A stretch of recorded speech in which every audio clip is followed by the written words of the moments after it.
اگر وہ پروردگار یہ کہہ دیتا کہ تم کہو کہ اللہ ہے تو گنجائش تھی کہ کسی غیر کو بھی اللہ بنایا جا سکے، اس لیے اس نے انکار پہلے کروایا اور بعد میں اقرار کروایا۔ خدا کا اسلوب یہ ہے کہ خدا یہ چاہتا ہے کہ جب انکار کر دیا جائے تو پھر مجبوری بن جاتی ہے جھوٹوں کا انکار کر کے پھر صرف سچے کو ماننا پڑتا ہے۔ یہ ہے خدا نے پھر وہی طریقہ استعمال کیا کہ خدا نے کہا کہ نہ خلق کرتا، کوئی اور مقصد نہیں تھا۔ اب جب خدا نے کلمہ حصر بیان کر دیا ہے تو اس کا مطلب یہ ہے کہ انسان کی خلقت کا ایک ہی مقصد ہے، صرف ایک ہی مقصد ہے، اس کی عبادت۔ اور صرف انسان نہیں، جنات کی خلقت بھی صرف ایک وجہ سے ہوئی ہے کہ اللہ اپنی صرف اور صرف عبادت چاہتا ہے۔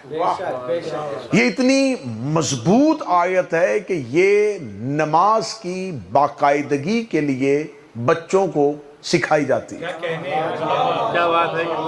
انہیں عبادت کا عادی بنانے کے لیے انہیں یہ بتایا جاتا ہے کہ بیٹا اللہ کہہ رہا ہے کہ تمہاری خلقت کا مقصد تمہیں صرف اس لیے پیدا کیا ہے کہ تم عبادت کرو۔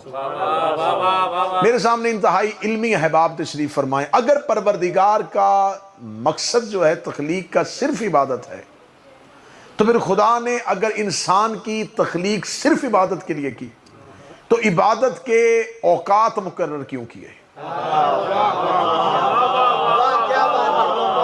اب متوجہ تمہید میں رہیں گے تو نتیجہ سے اگر خدا یہ چاہتا ہے کہ انسان صرف عبادت کرے اور اس کے سوا کچھ نہ کرے، پھر اس نے اوقات مقرر کیے کہ اس وقت میں تم نے فجر ادا کرنی ہے، اس وقت میں تم نے ظہر ادا کرنی ہے۔ تو اب میرا سوال ہے پروردگار اگر تو نے ہمیں خلق صرف عبادت کے لیے کیا ہے تو فجر سے لے کے ظہرین تک ہماری تخلیق کا مقصد کیا ہے؟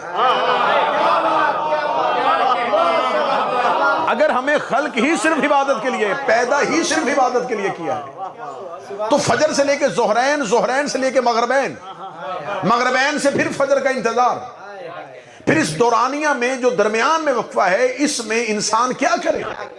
اگر انسان اس میں کوئی دنیاوی کام کرتا ہے، کوئی معاشی کام کرتا ہے تو اس کا مطلب ہے کہ وہ اپنی مقصد سے نکل گیا۔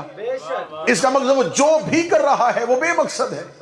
خلق ہمیں صرف عبادت کے لیے کیا ہے اور ہم سے چاہتا یہ ہے کہ ہمیں خلق عبادت کے لیے کیا ہے لیکن ہمیں روزگار بھی کمانا ہے، ہمیں گھر بھی چلانا ہے، ہمیں معاشی ذمہ داریاں بھی پوری کرنی ہے۔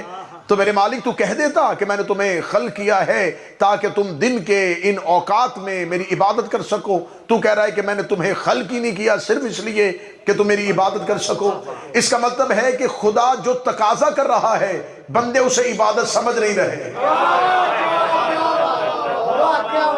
تقاضائے پروردگار اور ہے، تقاضائے پروردگار اور ہے۔ کتنا فرق آ گیا ہے خالق کی طلب میں اور مخلوق کی رصد میں۔ خدا چاہتا کچھ ہے اور مخلوق بھیج کچھ اور رہی ہے۔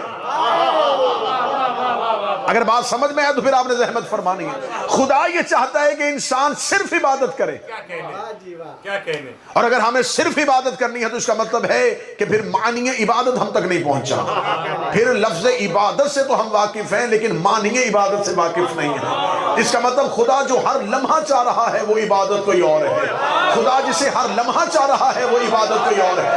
میں یہ نہیں کہہ رہا کہ یہ پنجگانہ نماز عبادت نہیں ہے، یہ بھی عبادت ہے لیکن تقاضائے پروردگار کچھ اور ہے۔ خدا جو چاہ رہا ہے وہ کچھ اور ہے۔